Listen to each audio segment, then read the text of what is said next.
नमस्कार। एक सवाल है, जब दुनिया की सबसे बड़ी ताकतें, आप सोचिए, धर्म, सरकार और यहां तक कि विज्ञान भी, जब ये सब डगमगाने लगें तो इंसान सुरक्षा के लिए कहां जाए? ये सवाल सिर्फ दार्शनिक नहीं है, बल्कि बहुत ही पर्सनल लगता है। आज हम इसी की गहराई में उतर रहे हैं। हमारे पास 14 दिसंबर 2025 का एक आध्यात्मिक संवाद है, जो एक बहुत ही अप्रत्याशित टकराव की पड़ताल करता है। विज्ञान यानी साइंस और मौन यानी साइलेंस। और इस चर्चा का मिशन सिर्फ इस संवाद को समझना नहीं है, बल्कि ये जानना है कि जब हमारी बाहरी निर्भरता की नींव हिलने लगती है, जब तकनीकें, सिस्टम्स ये सब जवाब देने में नाकाम हो जाते हैं, तो क्या हमारे अंदर ही कोई ऐसी शक्ति है जो हमें रास्ता दिखा सकती है? ये संवाद हमें बाहरी समाधानों से ध्यान हटाकर एक आंतरिक आत्मनिर्भरता की ओर ले जाने का एक तरह से नक्शा पेश करता है। तो चलिए सीधे मुद्दे पर आते हैं। संवाद की शुरुआत ही एक बहुत बड़े और चौंकाने वाले दावे से होती है। ये कहता है कि दुनिया की 3 प्रमुख सत्ताएं, धर्म सत्ता, राज्य सत्ता और विज्ञान की सत्ता, इस समय बहुत ज्यादा हलचल में है। अब देखिए, धर्म और राजनीति में उथल-पुथल, ये तो समझ आता है, हम रोज खबरों में देखते हैं। लेकिन इस लिस्ट में विज्ञान को देखना, ये थोड़ा हैरान करता है। मेरा मतलब, विज्ञान ने तो इतनी तरक्की की है, हाँ, बीमारियों का इलाज ढूंढा है, जीवन को आसान बनाया है, तो क्या ये कहना कि विज्ञान असहाय हो रहा है थोड़ी ज्यादती नहीं है? नहीं, आपका सवाल बिल्कुल जायज है और यहीं पर शोध का नजरिया समझना जरूरी है। शोध ये नहीं कह रहा कि विज्ञान गलत है या बेकार है, मुद्दा नियंत्रण का है। संवाद का तर्क यह है कि विज्ञान ने हमें प्रकृति को समझने के उपकरण दिए हैं, लेकिन प्रकृति को कंट्रोल करने की उसकी जो क्षमता है, वो अब अपनी सीमा पर पहुंच चुकी है।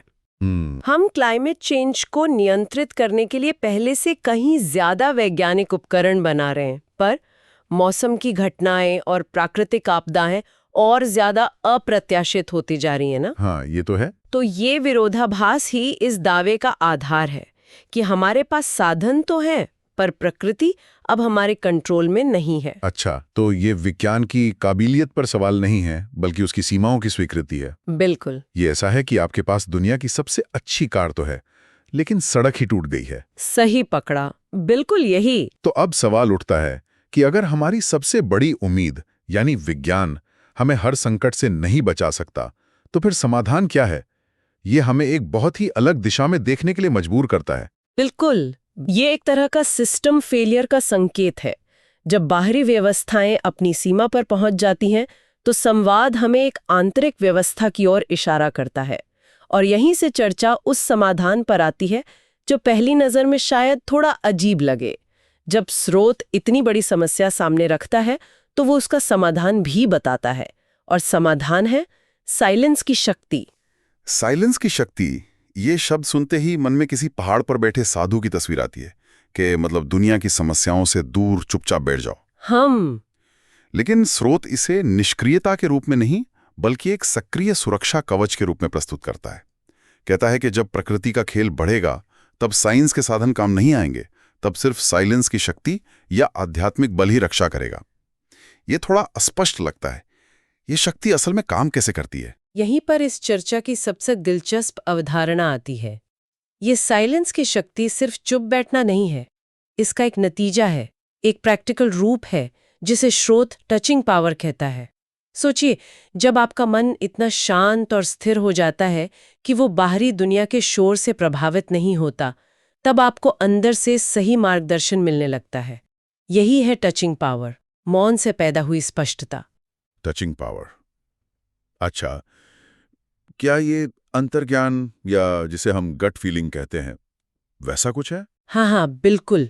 हम सब ने कभी ना कभी इसका अनुभव किया है कि बिना किसी तर्क के अंदर से लगता है कि ये काम करना सही है या यहाँ खतरा है।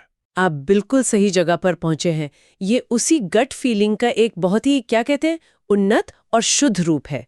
स्रोत के अनुसार जब हमारा मन बाहरी शोर से पूरी तरह मुक्त होता है, तो ये सहज ज्ञान एक भरोसेमंद जीपीएस की तरह काम करता है। जीपीएस की तरह? हाँ, कल्पना कीजिए एक ऐसी स्थिति की जब संचार के सारे साधन बंद हो जाए, कोई इंटरनेट नहीं, कोई फोन नहीं।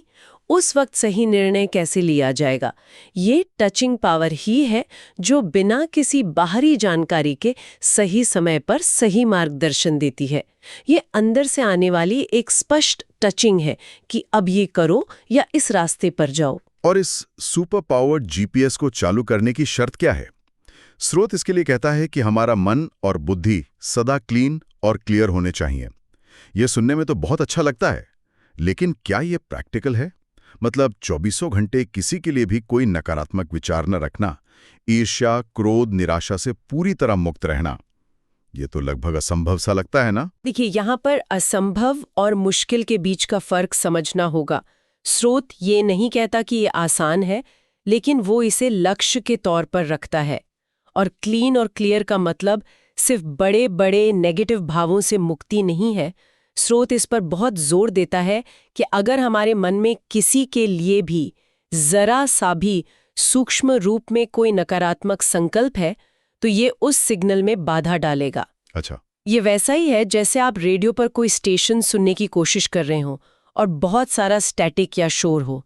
जब तक वो शोर शांत नहीं होगा, तब तक आवाज साफ नहीं आएगी। यहाँ वो शोर हमारे अपने ही नकारात्मक विचार और भावनाएं हैं। तो ये एक दिन का काम नहीं, बल्कि रोज की साधना है, अपने मन रूपी एंटीना की रोज सफाई करना। तो ये क्लीन और क्लियर मन की बात एक व्यक्तिगत साधना लगती है, लेकिन दिलचस्प बात यह है कि स्रोत के अनुसार कुछ लोगों को इसमें एक तरह की बढ़त हासिल है, या यूं कहें कि उनकी भूमिका बहुत विशेष है। हाँ, जैसे कि कुमारियों की बहुत प्रशंसा की गई है, जिन्हें डबल लकी कहा गया है। हाँ, और ये सिर्फ एक तारीफ नहीं है, इसके पीछे गहरा सिद्धांत है। स्रोत यहाँ एक बहुत दिलचस्प बात कह रहा है कि व्यक्तिगत पवित्रता और अनुशासन का प्रभाव सिर्फ हम तक सीमित नहीं रहता, बल्कि उसका एक पीढ़ीगत असर होता है। कुमारियों को डबल लकी इसलिए कहा जाता है क्योंकि उनकी जीवन शैली की पवित्रता और एकाग्रता उन्हें न केवल अपना बल्कि 21 पीढ़ियों का उद्धार करने की क्षमता देती है। 21 पीढ़ियों का? वाह! हाँ, ये एक तरह से आध्यात्मिक विरासत बनाने जैसा है। ये दिखाता है कि एक अनुशासित और आध्यात्मिक रूप से केंद्रित जीवन की ऊर्जा का प्रभाव कितना दूर तक जा सकता है। ये विचार तो बहुत शक्तिशाली है, लेकिन अक्सर आध्यात्मिकता को परिवार और गृहस्थी के जीवन से अलग देखा जाता है। क्या यह रास्ता सिर्फ उन्हीं के लिए है जो एकांत जीवन जीते हैं? महात्माओं को भी चैलेंज किया है। अच्छा। हाँ, ये इस पारंपरिक विचार को तोड़ता है कि आध्यात्मिकता के लिए घर परिवार छोड़ना पड़ता है। ये इस बात पर बल देता है कि आध्यात्मिकता कोई पलायन नहीं है, बल्कि जीवन की जिम्मेदारियों के बीच रहकर भी परमार्थ साधा जा सकता है। ये एक तरह से आध्यात्मिकता का लोकतंत्रीकरण है कि कोई भी उच्चतम आध्यात्मिक स्थिति प्राप्त कर सकता है, बशर्ते उसका लक्ष्य और उसकी जीवन शैली पवित्र हो। ईमानदारी से कहूं, जब मैंने पहली बार ये एयर कंडीशन वाला वरदान पढ़ा ना, तो मुझे ये बहुत अजीब लगा। हाँ। ऐसा लगा जैसे किसी इनाम का लालच दिया जा रहा हो। हाँ। लेकिन जब मैंने कंडीशन शब्द पर ध्यान दिया, तब जाकर इसका गहरा मतलब समझ आया। ये तो एक तरह की पहेली है। हाँ, ये रूपक बहुत चालाकी से गढ़ा गया है। इसके पीछे का अर्थ ये है कि सतयुग यानी आने वाले बेहतर युग का आरामदायक एयर कंडीशन टिकट केवल उन्हीं को मिलता है जो यहाँ इस उथल-पुथल के समय में हर मुश्किल कंडीशन यानी परिस्थिति में खुश और सुरक्षित रहते हैं। हर कंडीशन में पास? तो एयर कंडीशन पास सूत्र यही है। मतलब बाहरी आराम आंतरिक स्थिति का नतीजा है। बिल्कुल। अगर हम आज की मुश्किल परिस्थितियों में, चाहे वो ऑफिस का तनाव हो, पारिवारिक समस्या हो या दुनिया की कोई बड़ी खबर, अपने मन को शांत और खुश रख पाते हैं, तो हम भविष्य के आरामदायक जीवन के लिए अपनी पात्रता साबित कर रहे हैं। बिल्कुल। ये भावनात्मक स्थिरता और आंतरिक खुशी को सर्वोच्च प्राथमिकता देता है। संदेश ये है कि अगर किसी की आंतरिक खुशी और शांति बाहरी परिस्थितियों पर निर्भर करती है, तो वो व्यक्ति अभी भी कमजोर है। असली योग्यता तब है जब बाहर चाहे तूफान हो, पर अंदर शांति का सागर हो। ये एक तरह से भविष्य के लिए अपनी फिटनेस साबित करने जैसा है। आराम की इच्छा रखने वालों को पहले बेचैनी पैदा करने वाली हर स्थिति को पार करना सीखना होगा। ये सब सुनने में बहुत प्रेरणादायक है। हमने समस्या समझी, समाधान, साइलेंस की शक्ति और टचिंग पावर को जाना, और लक्ष्य भी समझ लिया कि हर कंडीशन में पास होना है। लेकिन अब सबसे जरूरी सवाल, हम ये सब करें कैसे? रोजमर्रा की जिंदगी में इसका अभ्यास कैसे करें? इसके लिए स्रोत कछुए का उदाहरण देता है। हाँ, और ये सिर्फ एक उदाहरण नहीं, ये एक तकनीक है। इसे समेटने की शक्ति का अभ्यास कहा गया है। जैसे ही कछुए को खतरे का आभास होता है, वो तुरंत अपने सारे अंगों को अपने कवच के अंदर समेट लेता है और बाहरी दुनिया से अछूता और सुरक्षित हो जाता है। हमें भी यही मानसिक अनुशासन विकसित करना है। तो क्या ये समेटना मतलब दुनिया से कट जाना है, अपने कामकाज, अपनी जिम्मेदारियों से मुंह मोड़ लेना? नहीं, बिल्कुल नहीं। ये दुनिया से कटना नहीं, बल्कि अपने ध्यान को समेटना है। स्रोत कहता है कि हमें विस्तार को समेटकर 1 सेकंड में अशरीरी और कर्मातीत बनने का अभ्यास करना है।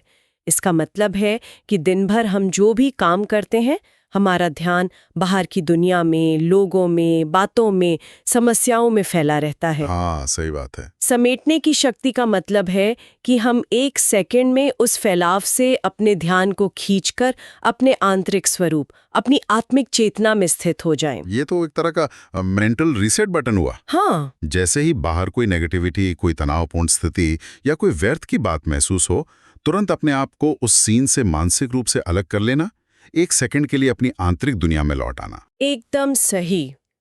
ये बाहरी उथल-पुथल से खुद को तुरंत अलग करने की एक बहुत शक्तिशाली तकनीक है। मैं खुद इसका अभ्यास करने की कोशिश करती हूँ, खासकर जब कोई तनावपूर्ण ईमेल आता है या किसी मीटिंग में माहौल गर्म हो जाता है। प्रतिक्रिया देने से पहले बस 1 सेकंड के लिए सब कुछ समेटकर अपने केंद्र में वापस आना।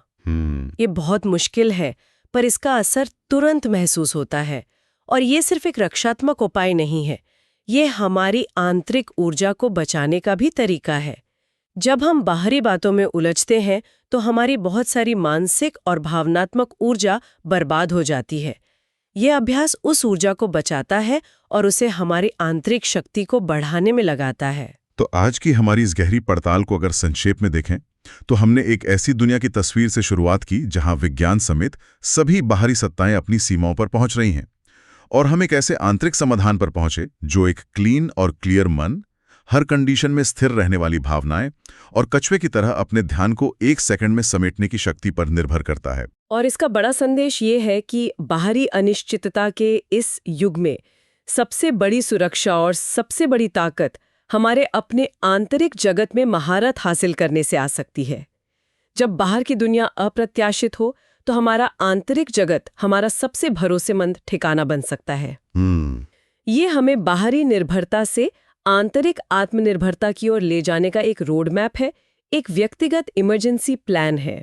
और इस चर्चा के अंत में हम अपने श्रोताओं को सोचने के लिए एक अंतिम विचार के साथ छोड़ना चाहेंगे, जो इसी स्रोत की आत्मा से जुड़ा है।